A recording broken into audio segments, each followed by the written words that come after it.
Welcome back to our channel. In today's video, we'll guide you through a comprehensive tutorial on how to enable mentions notifications in Snapchat.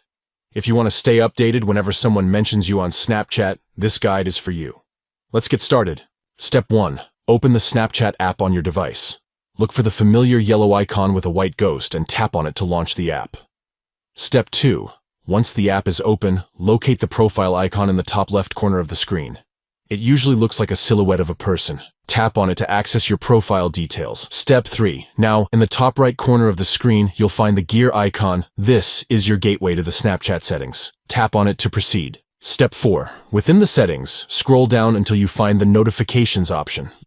Tap on it to enter the notification settings. In the notifications menu, look for the option labeled Mentions and tap on it. You'll see a toggle switch.